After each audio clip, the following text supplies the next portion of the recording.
Y'all forgive me. I will cry. Dear Dad, I miss you so much.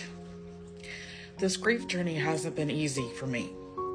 Before I get into that, I want to apologize to you for some things. First and foremost, not spending more time with you in my teenage years. Secondly, that whole thing with your friend. I felt abandoned when I needed you most. Your friend saw that and used it to his advantage.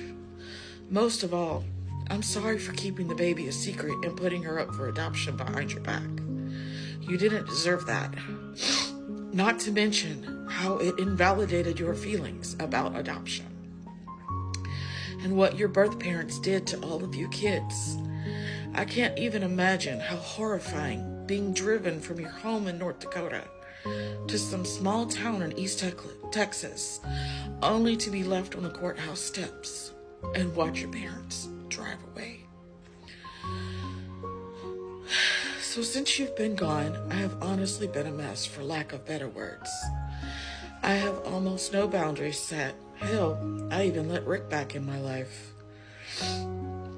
Until the kids did an intervention. Angel said some things that hurt me, but woke me up. I have pushed people, friends, out of my life that care for me. I stopped caring. I've lost hope. I don't believe in God, yet I'm so angry with the universe. I want to find peace, Dad. I just haven't figured out how I am supposed to be okay going on without you. I know you were at peace and no longer suffering.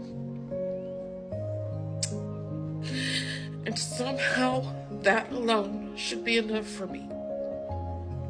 And let's sweeten the pot a little. You were also reunited with your dad, who passed away just weeks after you found out about your oldest grandchild and the adoption plan I made for her behind your back. I should be happy knowing you got to meet that grandchild before you passed, but somehow that's not enough.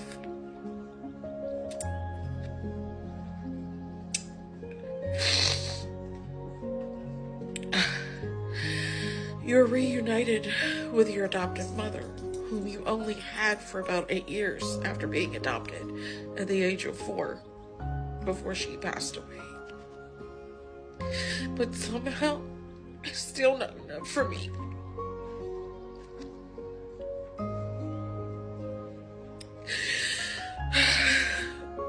You were also reunited with Aunt Catherine, your favorite aunt that you named me after.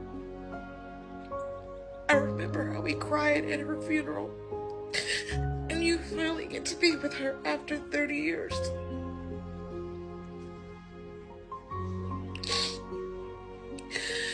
And somehow that's not enough for me. You were also with George and Stephen, your 2 older biological brothers, whom you haven't seen since y'all were all split up. Remember how y'all found George's family only a month after he had passed from a heart attack? You loved his adoptive parents, Jen and Hollis, and now they are there with you as well.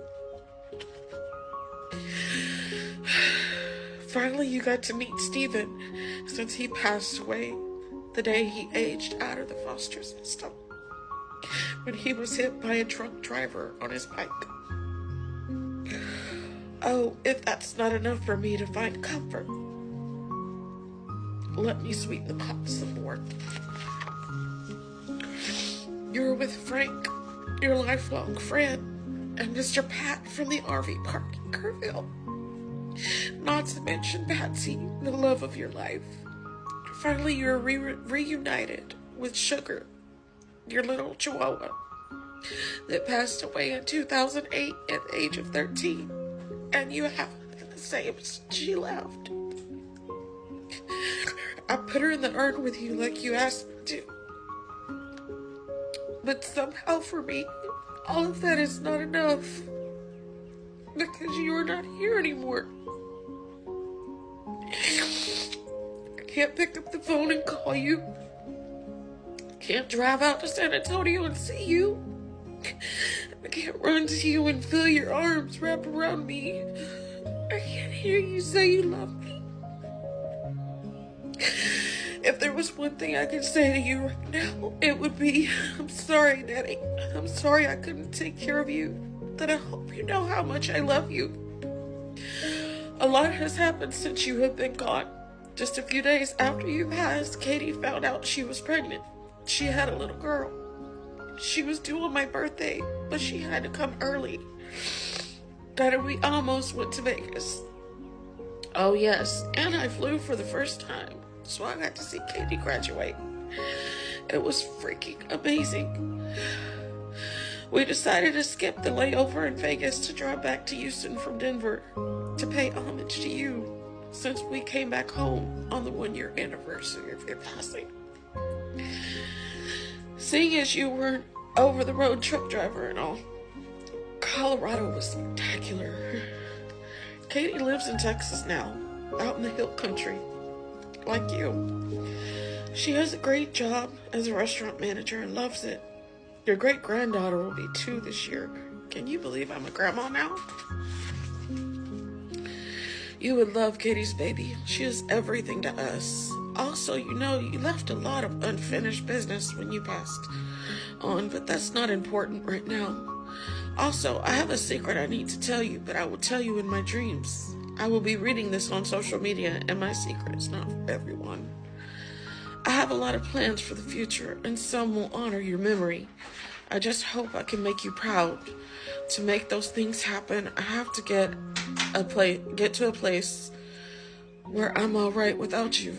I'm trying, Dad, but life has been crazy since you left. You know, a year after you passed, Mom tried to join you twice. First with the necrotizing colitis. She had emergency surgery to remove 6 inches of dead colon. While in there, they discovered a mass in the lung region, which later was later diagnosed as stage 4 non-Hodgkin's lymphoma. A port, multiple PET scans, 6 rounds of chemo, and 8 months later, she decided, what the hell? Let's throw a shoulder replacement in there too. Well, that's about enough for one day, Dad. But before I go, let me tell you something funny. The other day, Mom and I went down to Surfside with Amos and Buttercup. I found a mussel on the beach and threw it back in the water. Would you believe Buttercup tried to fetch it?